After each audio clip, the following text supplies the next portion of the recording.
Bonjour, alors aujourd'hui je vais vous parler du poids, donc du carat. Le carat c'est le poids, je veux dire c'est la valeur métrique des gemmes, donc un carat c'est 0,20 grammes.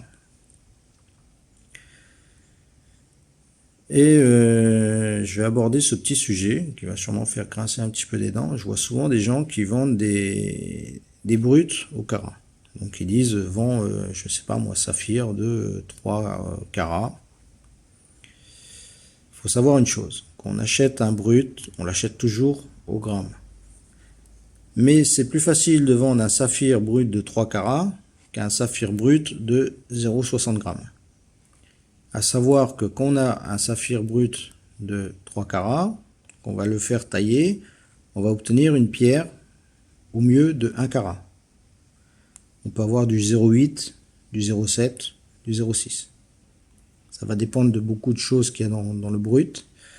C'est pareil, il y en a plein, des fois ils achètent des bruts sur le net. Vaut mieux quand on achète des bruts, examiner le brut et après l'acheter, parce qu'on ne sait jamais ce qu'il y a à l'intérieur d'un brut. Enfin bref. Donc là je parle du poids. Donc on achète un brut, c'est au gramme. C'est pas au carat.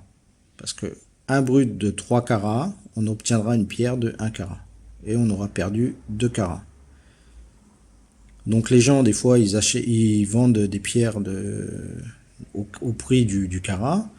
Les gens, qu'est-ce qu'ils font aujourd'hui? Ils vont sur Google, ils tapent sur Internet saphir prix du carat, et ils voient, admettons, je sais pas, on va dire, une connerie là, mais on va dire, allez, 200 € le prix du carat. Eux, ils vont aller voir la pierre, ils vont voir la pierre à 150 € du carat, donc c'est-à-dire une pierre de 3 carats brut à 450 €. Ils vont l'acheter, ils vont la faire tailler, et ils vont avoir une pierre de 1 carat à 450 € plus le prix du lapidaire, plus le prix des frais supplémentaires à rajouter dessus. Ils vont avoir une pierre à 500, 600 € le carat. Donc ils seront au-dessus du marché, ça sera une pierre invendable. D'ici à ce qu'elle soit de mauvaise qualité, qu'il y ait des inclusions, des machins comme ça. Bref, vous aurez fait avoir. Sachez une chose, c'est le brut, c'est toujours au gramme, jamais au carat. Une fois qu'on passe au carat, c'est quand la pierre est taillée. Pas avant. Donc voilà. Alors, le poids a aussi son importance selon les types de minéraux. Par exemple, les grenats, comme vous avez là. Les diamants. Les zircons. Les corindons auront une multitude de petites pièces, comme ici. Vous voyez? Ça, c'est des petites pièces. Pourquoi? Parce que la structure cristalline, en fait, quand le cristal de grenat se forme, ou de diamant, ou de zircon, en fait, ça fait des petits cristaux. Vous voyez? Quand il y a des petits cristaux, vous en aurez plein.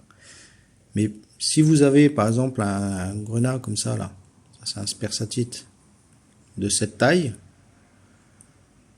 ou un grenat comme ça, là c'est un démontoïde de cette taille, c'est exceptionnel.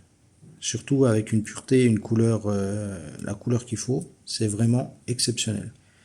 Car trouver des grosses pierres comme ça, de ce type, ou type diamant, ou type même saphir, hein, c'est vraiment exceptionnel.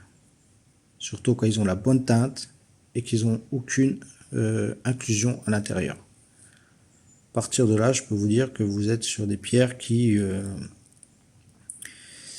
Enfin, contactez une salle des ventes pour les vendre. Voilà. Après, vous avez des autres gemmes, par exemple comme pour les quartz, ici. Les tourmalines aussi. Les béryls. Ou est-ce que des fois, vous avez des gros cristaux comme ça.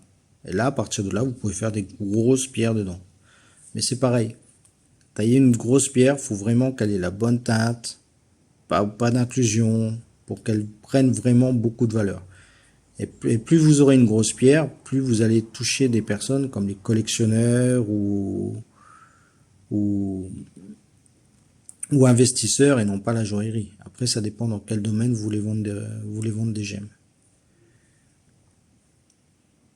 C'est d'où l'importance de connaître la cristallographie des pierres, fait des minéraux avant de se lancer dans ce domaine. Je veux dire, on va pas se lancer dans les pierres fastées comme ça du jour au lendemain sans avoir je veux dire, un minimum de connaissances dans la cristallographie, dans les minéraux, bref, faut quand même connaître le sujet avant de se lancer dans ce domaine.